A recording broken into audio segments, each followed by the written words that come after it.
washer that keeps it from sliding hooked right on that ramp. So it's got to jump the washer. So what I'm doing is I'm raising up the trailer. Hopefully I can get a board underneath it, dump the air to get the truck out from under. I just got to go over that way just a wee little bit. I knew I should have just rammed it instead of trying to be careful. Figured it's ice underneath the snow. Yeah, I trying to go just kick me out. I'm like, all right, let me give it another hit. And what we didn't account for is when it comes off the ramp, it actually drops the. There's a gap. Yeah, and I watched on editing it. You watch it come down and then over. I didn't think that would ever happen. We might want to weld in some kind of bracket to keep it from dropping down as bad. Or just make taller ramps. A couple, 2 or 3 gussets just extended off of it. We're learning. Yeah. I think. Well, normally it would work. Yeah. It's the end of March. We're not supposed to have this. No. And we had to put the trailer flat on the ground because the ground's been so soft, it shows the board right through the pavement. Only other shot I got is it might, with that much pressure down, it may actually roll back. I don't know. Because it ain't on the 5th wheel all the way, and we're almost at ride height. But we're still on the ground. You know what I could do if I have to? I can stretch the hose over, release the air, push it a little bit, or even drag it forward, get some salt on the ground. If we have to. Let me see if it's going backwards.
Trailer's ever so slightly off the ground, it ought to roll back if I release the brakes. Get some salt bed underneath it, lock the trailer down, and then hit it with traction underneath the wheels with the salt. I should have pegged it harder. I don't like hitting that kingpin real hard. It's not good for a truck or the trailer. Winter, every day it fights you.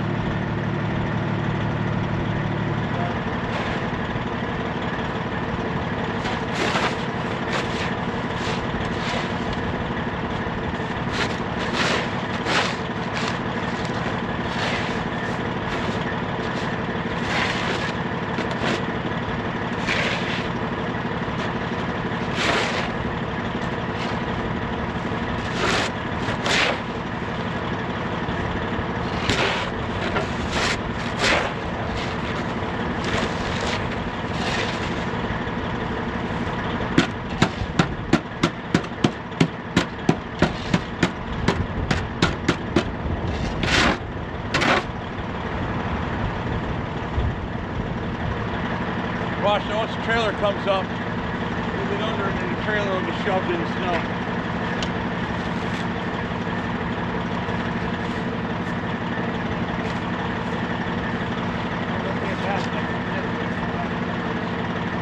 Yeah. Plus your ideas.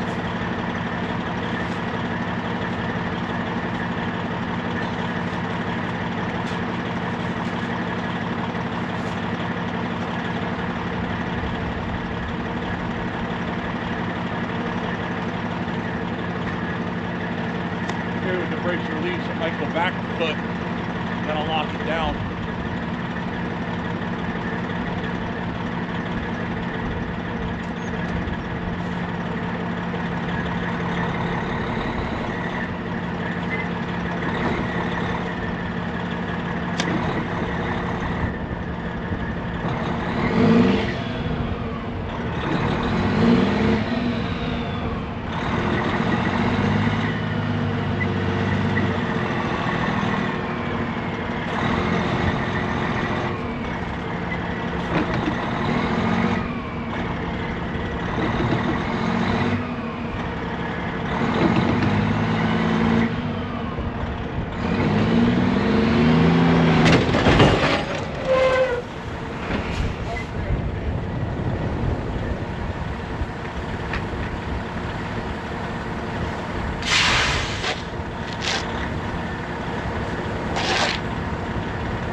Now we're on decent ground. I should be able to get it.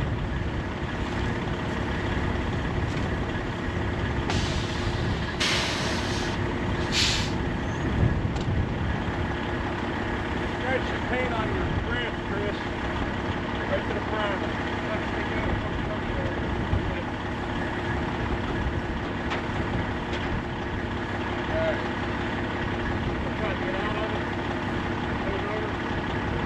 It's good now. I think I can turn in. I gotta dump. If I dump the air, I don't have ground pressure. If I leave it up, I have ground pressure while I'm fighting the weight. I'm just gonna try to get under it.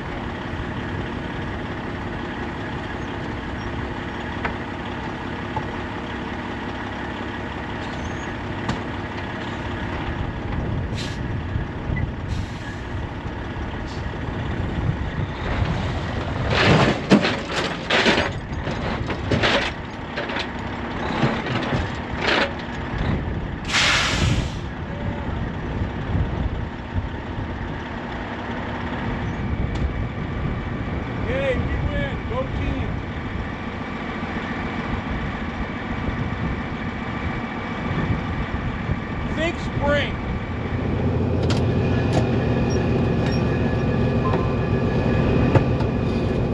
Alrighty. Today has been a challenge.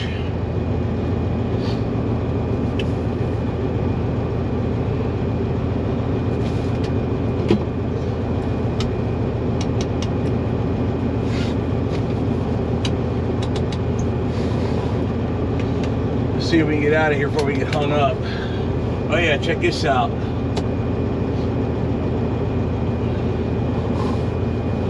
Hooked that up Saturday. Chris and I were quite busy getting all this.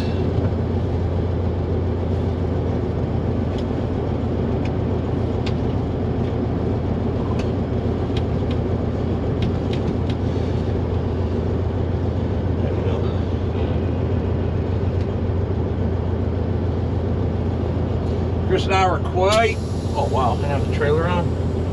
Whoops. Chris and I were quite busy messing with them strobes.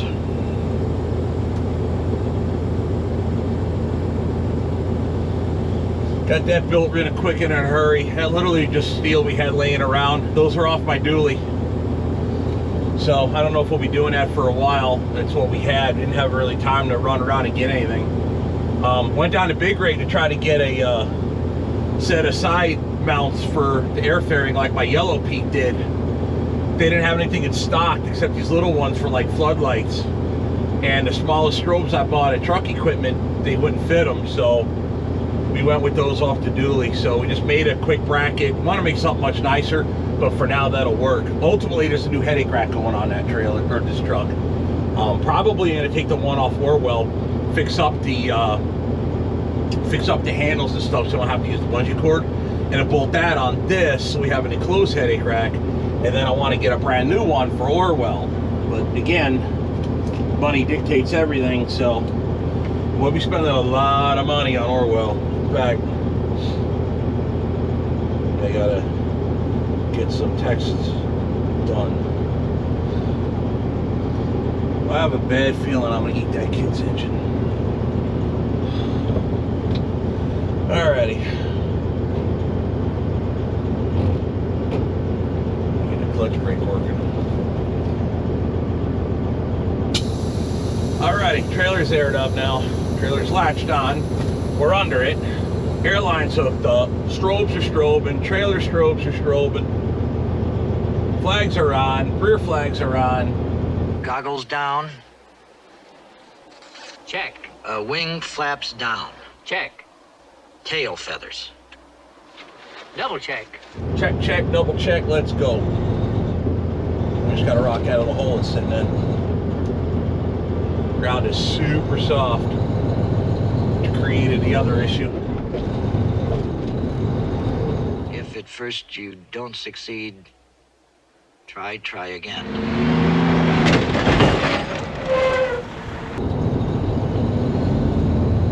Oh, forgot. We are stupidly overweight, so I happen to start it low, not one. And we're plowing snow with the trailer. I can see that in the rear view. And we're gonna go a different way getting out of here. We're gonna make a right instead of a left. We're slightly over height, so I'd rather stay on a state road than a county road.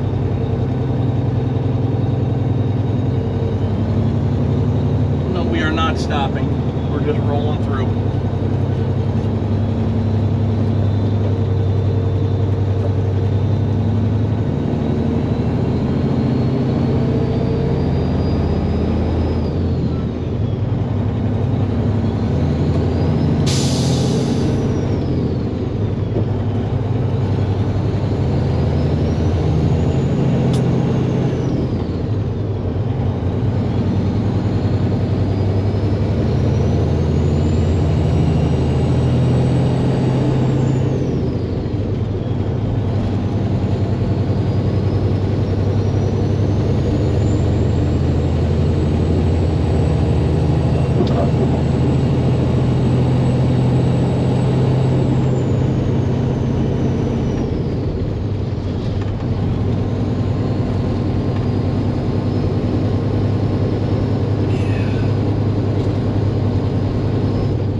State road's done better than this county road.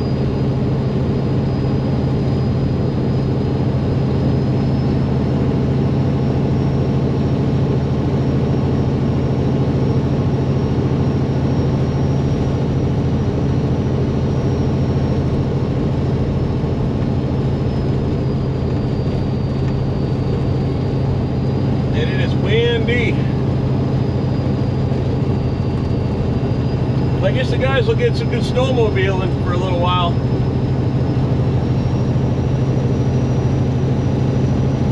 Everything was gone. This last storm just kind of came out of nowhere. And it was pretty bad this morning, like snowing, blowing. It was nasty. It started off as rain, then it went to snow. So this morning it didn't go very well. We were messing with the strobes on Saturday, and one of my headlights were out. And I still have got to get the other ones from Rooster put on here, but the base has a crack in it, and I don't want to use them until I get that base replaced. So we'll keep what we got. But that side is an LED headlight, this side is a regular one, and that one was out. So I went and got a new one, and then this morning I went to change it out, and then unplug it, and the plug just came all apart. So I had to wait till the parts store opened, run to go get a whole new plug for headlight, wire that in.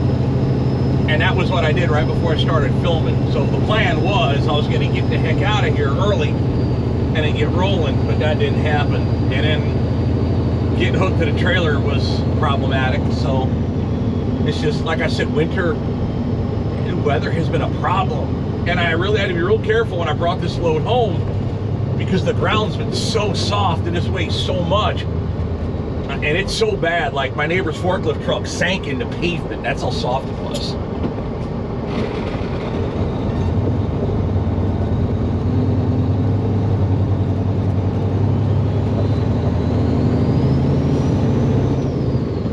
So I had to be real careful on how I parked this. So when I first got home, we had backed it up, put the trailer on the concrete apron.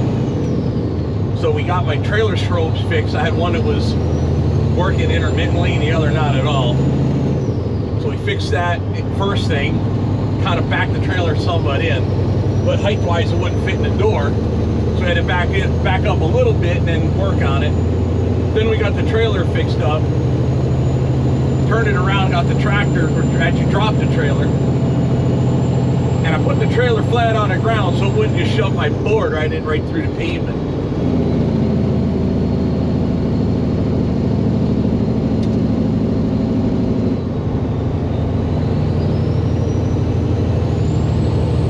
That got done. Backed the truck in, put the strobes on, left it there. felt like putting the strobes on was like quick and easy. Hardly. Nothing went quick and easy.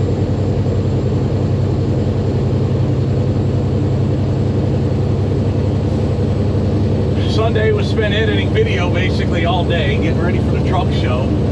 My laptop destroys portable hard drives, so I can't bring it with me.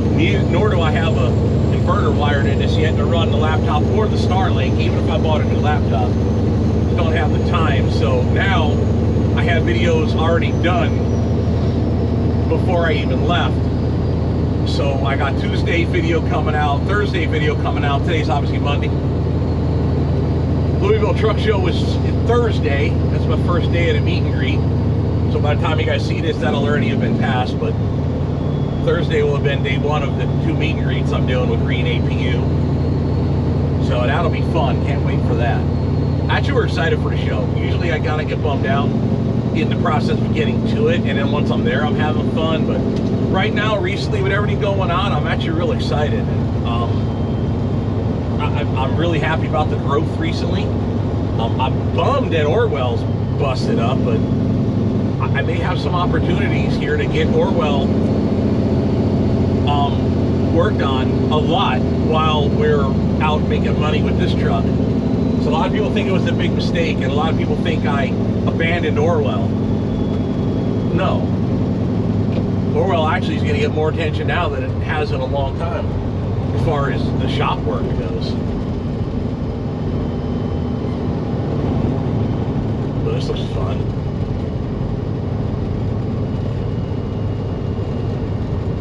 Remember last time running this overweight electric striker on ice, I gave up. I went to bed.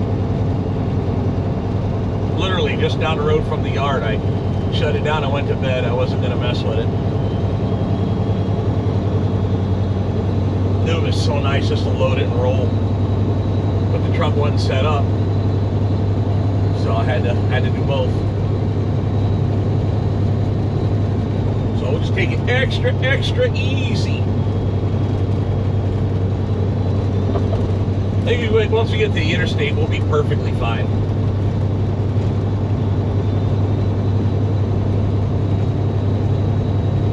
Got 8 brand new drive tires. It is windy. You can see that. The wind is blowing right across these fields.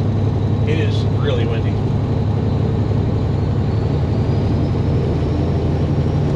But we got 8 brand new drives, so we should have the best traction we can without needing snow chains, right? But Orwell's going to get a lot of work done on them. And I left Chris with extra batteries for GoPro and a charger, so he'll be able to get a lot of good footage of what he does. We'll keep you up to date with what's going on with Orwell while we're out making money with this.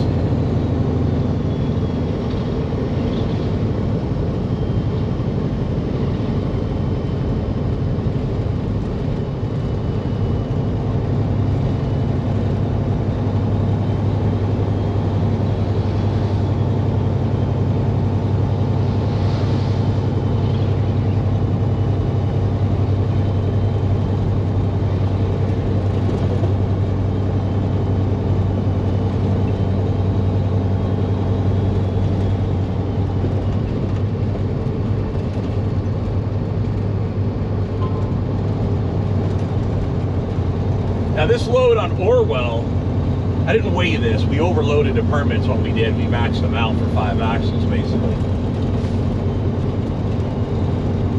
12, 22, 22, 22, 22. 12 on a steer, 22 each drive and each trailer. So basically 12, 44, 44. But when you get into heavy stuff, they weigh you per axle, not per axle through in a lot of places. Or at least that's how the permits go. But this is solid ice pack.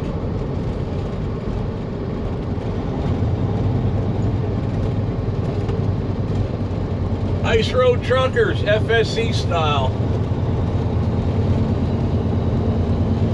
Welcome to the frozen tundra. It's actually not even that cold.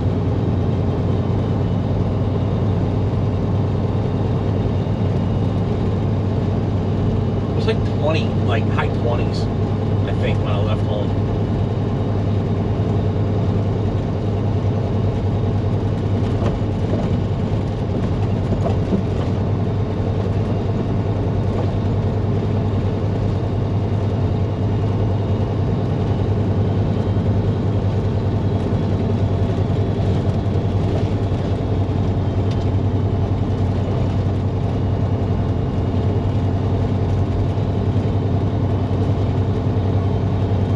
Oh yeah, so with everything going on recently, we haven't been talking about the house and why I didn't move yet. So I've seen a lot of comments about thinking that Orwell breaking down made it so I couldn't buy the house. It had nothing to do with it. It's actually government bullcrap with the loan. Getting a VA, well, long story short, 4 days before closing, if even 4 whole days. 4 days before closing, the VA throws up a red flag. Have to go get more inspections done on the house, and they have other issues with the loan, so just leave it at that. But they wait till 4 days before closing, where we thought everything was perfectly A-okay. Then there was this one thing that screwed stuff up, and that put a delay on it. A large delay. Like months. So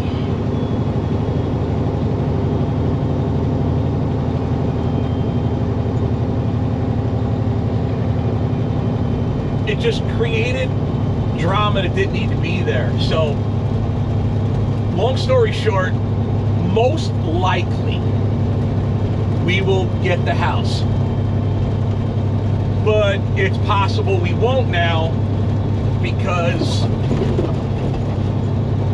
well, I don't want to get too deep into it, but it's possible we might lose the ability to buy the house, then we get our earnest money back. But if, I don't know how to word it. It's in the realm of possibility that we won't be buying the house. We increased the earnest money, we're waiting. It's possible that we won't be getting it and we'll get our earnest money back, but it's at least a couple months minimum that we're waiting. So yeah, I wasn't happy 4 days before close. And that all came out right when we were finding out that Orwell's block was cracked. Matter of fact, the same day. That's when we found all that out. And it was like, oh my God. Jen was all upset. You know, I was mad. You know, the poor realtor has to deal with me on the phone being really pissed, and the mortgage people were trying to be, you know, trying to calm me down, which you can forget that. That's what lost us. So I'm dealing with Jen on the phone, and it just was all bad. So we're delayed. And it had nothing to do with the Peterbilt. It had nothing to do with Orwell. It's just, let's just say government is not efficient in doing what they do. Maybe if they went to work instead of teleworked, you know, actually went to the office and did work, maybe they would get their jobs done. But they waited till the absolute last minute to figure my stuff out, and I don't feel bad for them. In fact, I hope the people that screwed this up, I hope they have something happen to them, like lose their jobs or get demoted or whatever. I don't care, because I had to deal with a lot of crap because they can't do their job. So yeah, I don't feel bad, not one bit.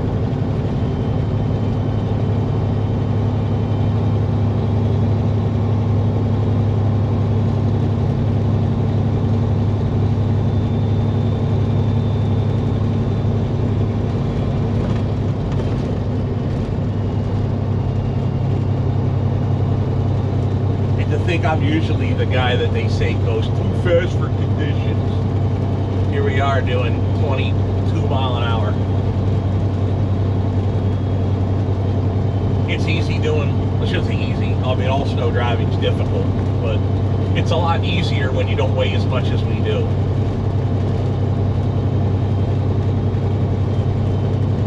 That load starts shoving us around. It's just basically you try your best, but you're going for the ride.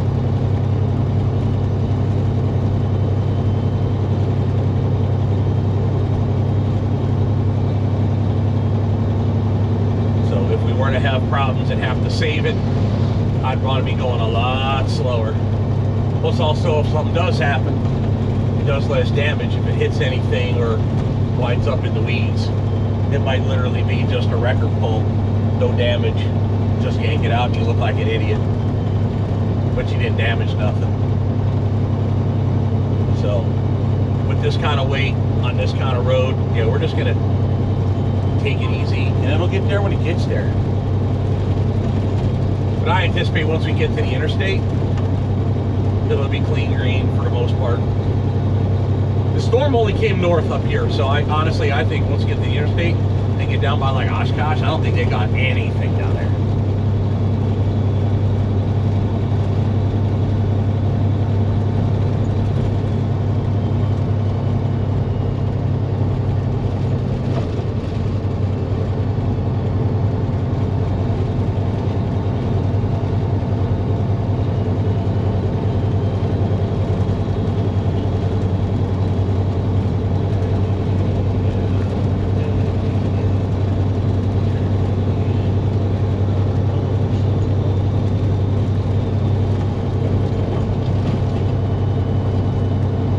Mentioned in the past, I might not.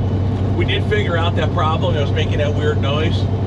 It was the boost tube between the air-to-air and the engine itself. One of the clamps were loose, and I'm surprised it didn't blow the tube off the air-to-air, to be honest. It was tight enough to hold it on, but not tight enough to hold the air from leaking past. So it was making like a noise when the air leaked out. Now the turbo got some other funky little noise to it, but nothing I can do about that.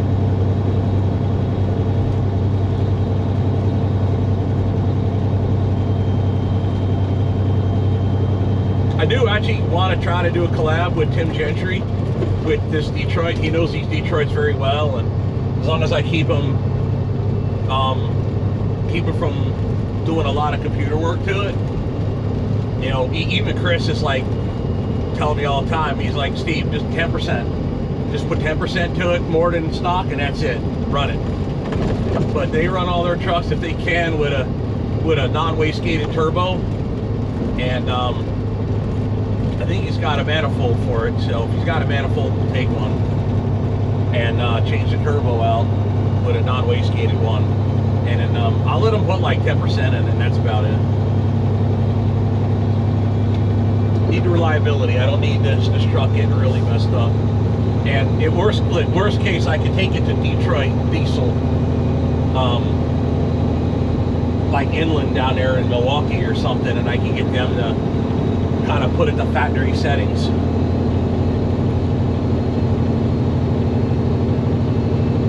But yeah, I'm not gonna go wild with it, but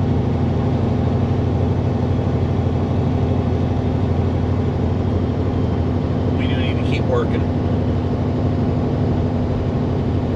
But I think after the Louisville show, we're just gonna, you know, we're just gonna pack up and stroll Saturday, get home. Other than hanging out, really ain't much else for us to do Saturday. Got meet and greet Thursday and Friday, and then that's it. Saturday's just kind of like hang out.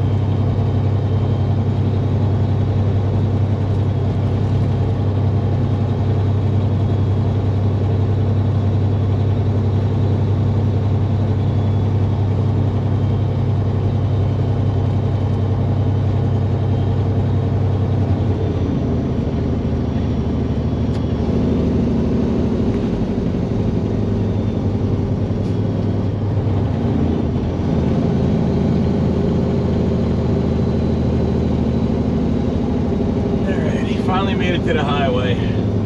Once you got by Freedom, there were only a couple of spots where snow was drifting over the highway. Other than that, it's been pretty good. I anticipate the highway should be basically the same, with maybe the exception once you come around the corner at Appleton.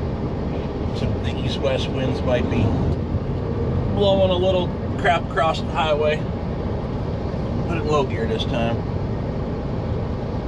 It's all over here. That's what I was missing when I first started driving this truck. When I would come out of low range into high range.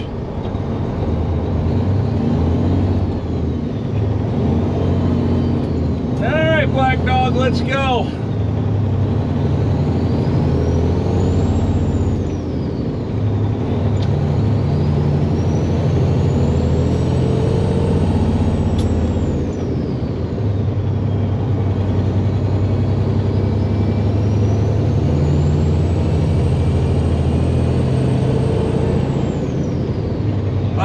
everybody seemed to love the name Black Dog for the truck.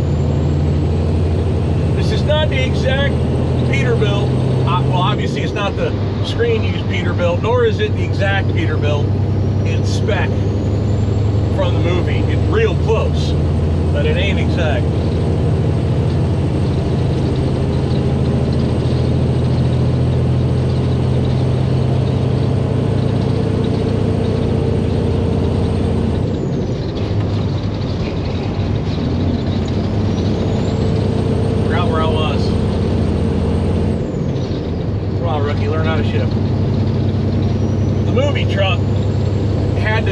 Lights on the roof, same as this truck used to have before we put these on the roof.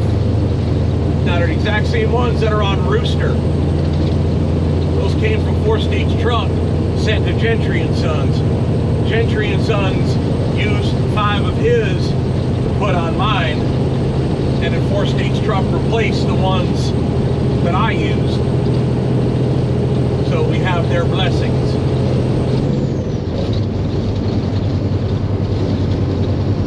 By the way, other than these lights that came from 4-States, the factory ones were what was in the movie, on the movie truck. Also, the movie truck was not an ultra cab. This is. The roof would be about here, rather than up here. Which is funny, Jen can stand up in the cab and not hit her head. She's obviously shorter than me.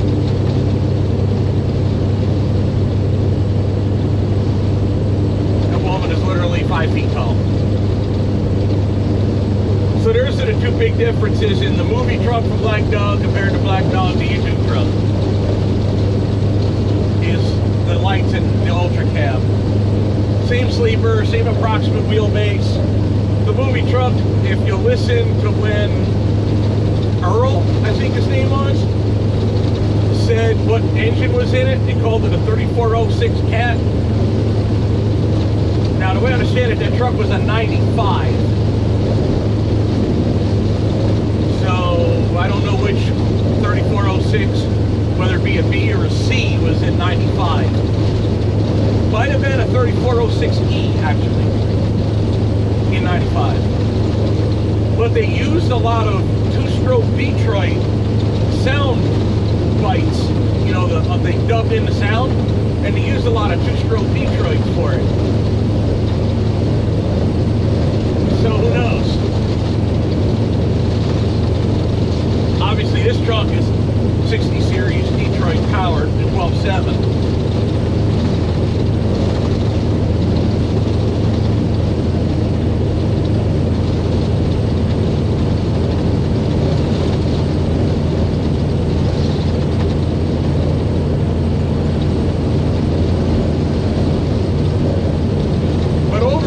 Any Facebook posts I put up, any YouTube comments, overwhelmingly everybody likes Black Dog.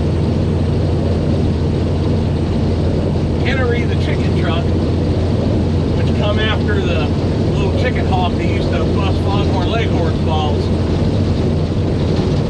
that was a close second. Everybody likes the Black Dog, so we're going to roll with Black Dog.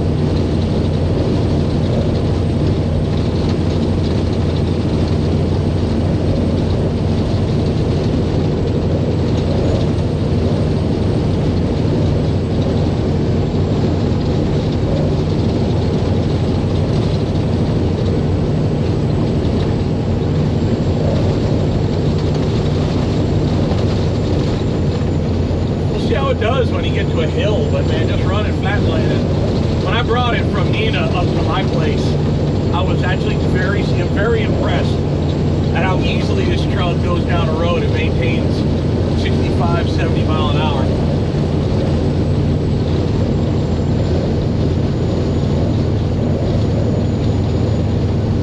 It actually does real well.